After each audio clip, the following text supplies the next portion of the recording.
Think you'd survive a medieval battle? Yeah, so did everyone else. You wouldn't. And before you start thinking, but I'm different, I'm smart, I'd figure it out. No, you wouldn't.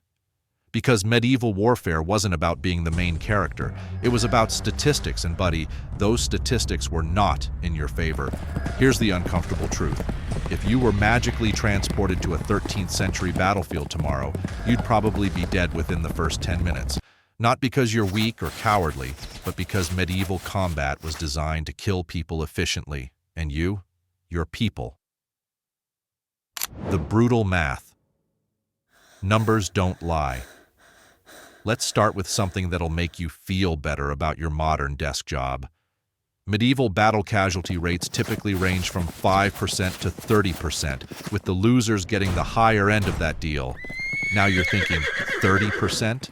Those aren't terrible odds. Wrong. Dead wrong. Literally. See, those are the casualty rates for trained medieval soldiers who'd been doing this their whole lives. Knights who started weapons training at age 7, professional men-at-arms who could swing a sword while riding a horse at full gallop, peasant levies who at least knew which end of a spear was pointy.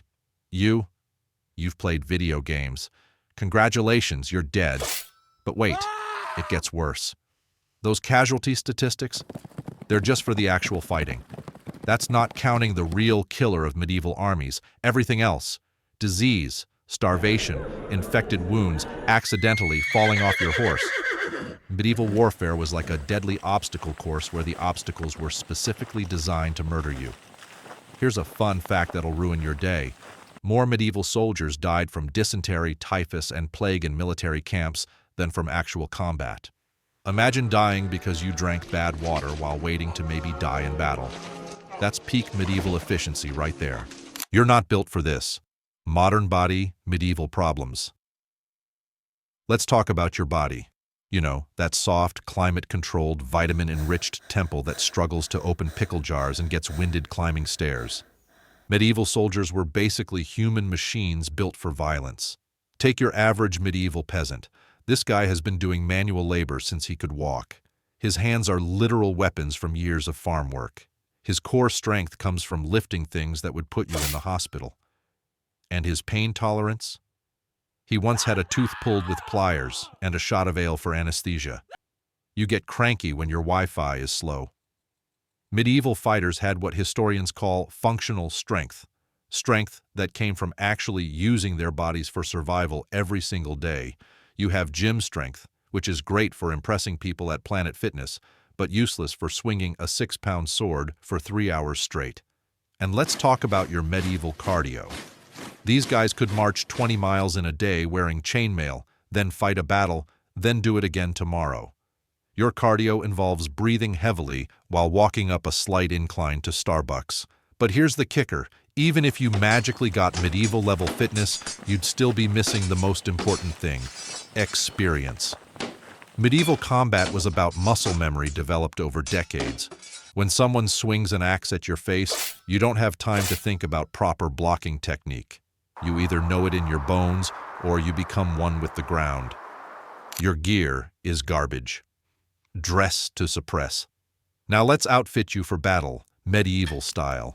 Hope you saved up because proper armor cost more than a peasant made in 5 years. Can't afford full plate? Congratulations, you're wearing whatever scraps you can find and praying to saints you've never heard of. That sword you're imagining yourself wielding like some fantasy hero? First off, you probably can't afford one. Swords were luxury items. You're getting a spear, maybe an axe if you're lucky, and a shield that's been repaired so many times it's more patches than wood. Your armor situation is even worse. Chainmail weighs about 40 pounds and doesn't actually stop everything, just makes dying slightly more expensive. A good helmet costs a fortune and turns you into a walking sensory deprivation chamber. You can't see properly, can't hear commands, and breathing becomes an active challenge. But let's say you somehow got decent gear. Know what you're missing? Training. Medieval knights didn't just buy armor and figure it out. They spent years learning how to move, fight, and not fall over while wearing what basically amounts to a wearable oven. You'd be like someone who bought a Formula One car but only knows how to drive automatic. Sure, you look the part, But the moment things get serious, everyone's going to notice you have no idea what you're doing. Battle hygiene will kill you. Death by poor life choices. Here's something movies never show you. Medieval armies were basically mobile disease factories. Thousands of unwashed men eating questionable food, drinking sketchy water, and sharing everything including parasites. Common medieval diseases included dysentery, malaria, diphtheria, flu, typhoid, smallpox, and leprosy. Now imagine catching any of these while living in a tent, miles from home, with access to medical care that involved leeches and praying really hard. Medieval camp sanitation was dig a hole and hope for the best. With poor sanitation, limited medical knowledge, and tightly packed armies, illnesses spread rapidly and often fatally. You know how you get sick when one person in your office has a cold. Now imagine that office is a military camp with 0 sick days and medical treatment that might actually make you sicker. Your modern immune system is both your strength and your greatest weakness. You're protected against diseases that don't exist anymore, but you're completely vulnerable to medieval plagues that would have medieval people saying, "Oh, that old thing?" Food poisoning alone would probably take you out. Medieval armies ate whatever they could find or steal. Mystery meat that's been sitting in the sun too long. Dinner, bread with visible mold, still counts as carbs. Water that smells funny and has things floating in it? Hydration is hydration. The psychological game. Your mind gives up first. Even if your body somehow survived, your mind wouldn't. Medieval battle wasn't just physical. It was psychological warfare designed to break people before the fighting even started. Picture this. You're standing in a field at dawn, surrounded by men who smell like death and look like they've been carved from granite. Across the field is an army that wants to kill you for reasons you don't fully understand. The air fills with the sound of thousands of arrows whistling toward your face. This is where your modern anxiety would actually work against you. Medieval soldiers dealt with fear by accepting it as part of life. You deal with fear by avoiding eye contact at the grocery store and having panic attacks about social situations. Medieval psychological conditioning was brutal but effective. These guys grew up seeing public executions, animal slaughter, and death as routine parts of life. Your exposure to violence is action movies and video games where dying just means respawning. When the guy next to you suddenly sprouts an arrow from his throat and drops without a sound, medieval soldiers kept fighting. You'd probably need therapy and a support group just from witnessing it. And here's the thing about battle fear. It's contagious. Medieval armies knew that panic could spread faster than actual plague through their ranks. They had systems, traditions, and brutal discipline to keep everyone in line. You'd be the guy who starts the panic that gets everyone killed. You don't know the rules. Medieval Combat 101. Medieval warfare had rules. Not be nice to prisoners rules, but survival rules learned through centuries of people dying in creative ways. Rules you've never learned because you've never needed to. Rule 1, stay in formation or die alone. Sounds simple, right? Wrong. When arrows are falling like rain and cavalry is charging at your face, every instinct screams, run away. Medieval soldiers learned to suppress those instincts. You haven't. Rule 2, watch your flanks, not just what's in front of you. Medieval combat was three-dimensional chess played with sharp objects. While you're focused on the guy trying to stab you from the front, his buddy is coming around your side with an axe. Medieval fighters developed situational awareness through years of practice. You get distracted by text notifications. Rule 3, wounded enemies are still dangerous. That guy you think you defeated, he's got a backup knife and nothing left to lose. Medieval soldiers knew to finish what they started. You'd probably try to help him and get a blade in the ribs for your trouble. But the most important rule, know when to retreat. Medieval armies that fought to the last man didn't become legendary. They became extinct. Smart medieval soldiers knew when to run away and live to fight another day. You'd either run too early, cowardice, or too late, death. The friendly fire problem. Your team might kill you. Here's a medieval reality check that would blow your mind. You're more likely to be killed by your own side than the enemy. Not on purpose, usually, but because medieval battlefields were chaos in steel-plated form. Medieval battles were like the world's deadliest game of telephone. Orders got confused, units got separated, and friendly forces ended up fighting each other because nobody could tell who was who in the middle of a dust cloud. Your fancy heraldic surcoat that's supposed to identify you as a friendly? It's now covered in mud and blood and looks exactly like everyone else's. That banner you're supposed to follow. It fell down 20 minutes ago when the standard bearer got trampled by a horse. Medieval armies dealt with this through experience and unit cohesion built over months of campaigning together. You'd be the new guy who doesn't know the signals, can't recognize faces under helmets, and accidentally attacks your own allies because you're panicked and everything looks like a threat. And let's talk about medieval ranged warfare. Archers didn't have precision-guided arrows. They shot volleys into general areas and hoped for the best. Being on the same side as the archers was helpful, but not guaranteed protection if you ended up in the wrong place at the wrong time.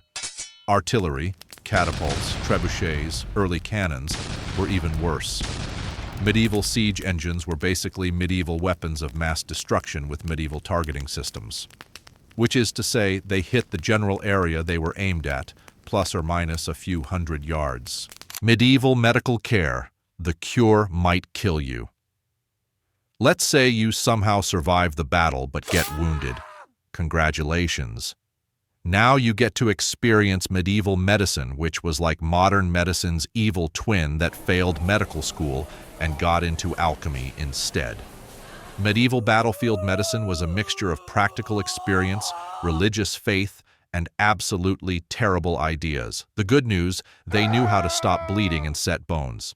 The bad news, they thought disease was caused by bad air and that the best way to treat infections was with more dirt. Your minor sword cut? It's about to become a major infection because medieval hygiene was more of a suggestion than a requirement. That arrow wound that just grazed you? It's going to get infected because the arrow was probably stored next to someone's latrine. Medieval pain management was alcohol, opium if you were lucky, and biting down on leather while someone did surgery with tools that doubled as farm equipment. Anesthesia was drink until you pass out, and infection control was pray to Saint Sebastian and hope for the best. But here's the real kicker. Medieval doctors thought your injury was probably caused by an imbalance of your bodily humors. So while you're dying from an infected wound, they're trying to balance your blood, phlegm, yellow bile, and black bile through treatments that would violate several Geneva Convention articles. The rout. When everything goes wrong. Medieval battles ended in one of two ways: organized withdrawal or complete rout. Guess which one you'd probably experience. A rout wasn't just losing, it was psychological collapse on a massive scale. When armies broke and ran, it became every man for himself. And that's when the real dying started. Casualty rates could spike to 30% or higher during routs, with most deaths occurring during the pursuit phase. Here's what happens when medieval armies rout. Panic spreads like wildfire, units disintegrate, and suddenly you're alone on a battlefield with enemy cavalry hunting you like prey. Medieval horses were faster than medieval people, especially medieval people wearing armor and carrying weapons.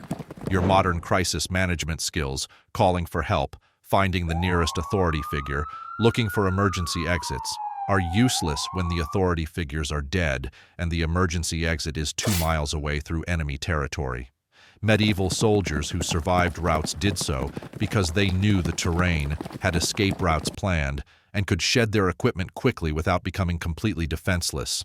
You'd be stumbling around in unfamiliar territory, weighed down by gear you don't know how to remove, probably running in the wrong direction. And even if you managed to escape the immediate battlefield, you'd still have to get home through hostile territory with no money, no supplies, and no survival skills. Medieval deserters who made it home were the lucky ones. Most just disappeared into the countryside and became historical footnotes. The economic reality.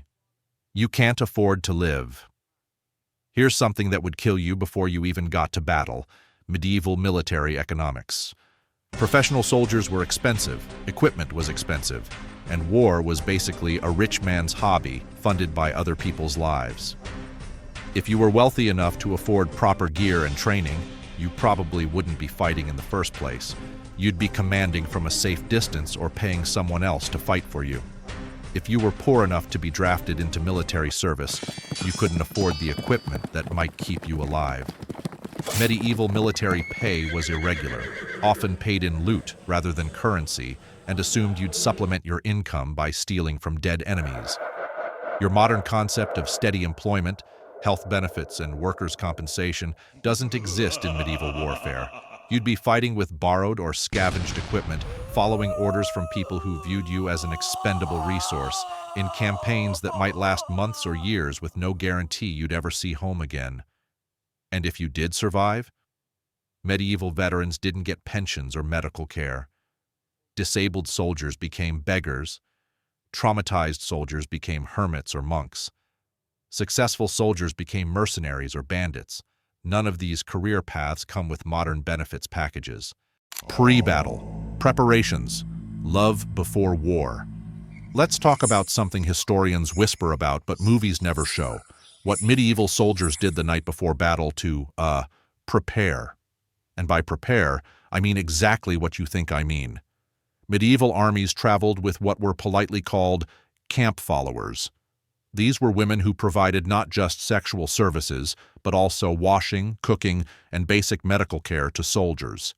Think of them as medieval army wives, except the marriage lasted about 15 minutes and cost whatever coins you had left.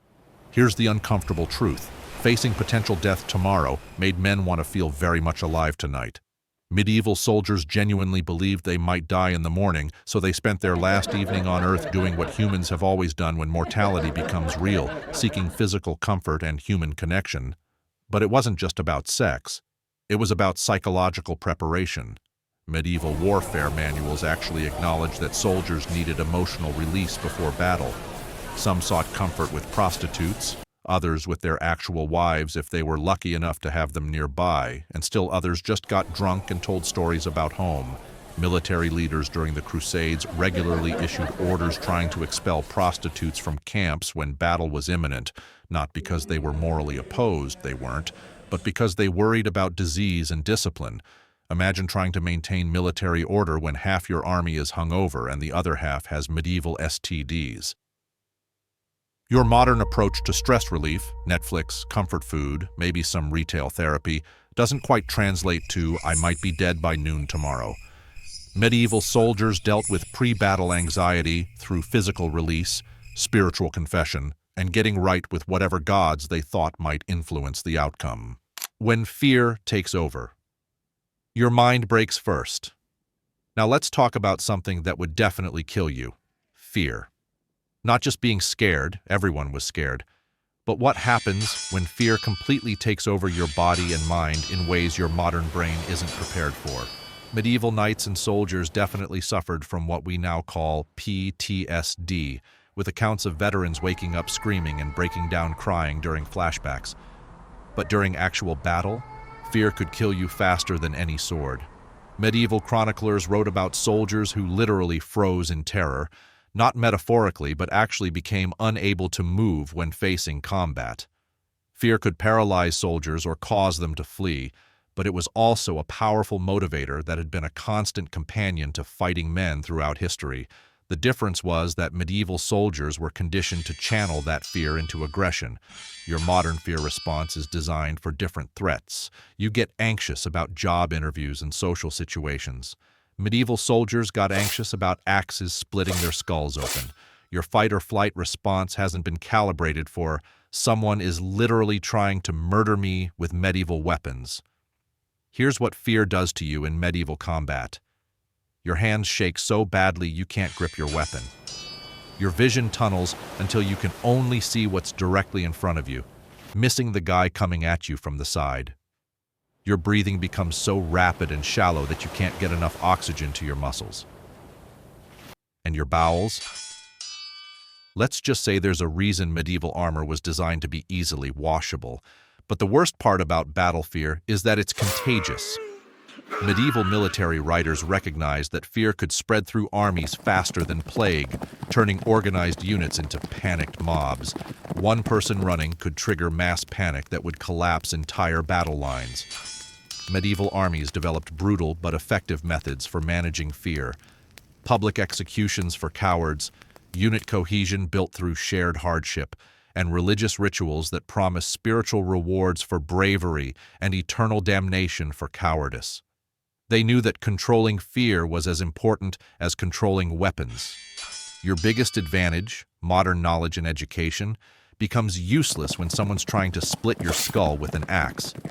Your second biggest advantage, modern technology dependence, becomes a massive disadvantage when the most advanced technology available is a windmill.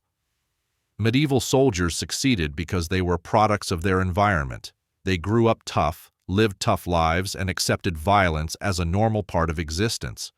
You grew up with safety regulations, child-proof everything, and the reasonable expectation that most days wouldn't involve mortal combat. Even your modern moral framework would work against you. Medieval warfare included practices that would horrify modern people: executing prisoners, looting the dead, burning crops to starve civilians. Your modern ethical standards would make you hesitate at crucial moments when medieval soldiers would act without thinking. And here's the final insult. Even if you somehow adapted and became an effective medieval warrior, you'd still probably die. Because medieval warfare was ultimately about statistics and probability, and the house always wins in the end.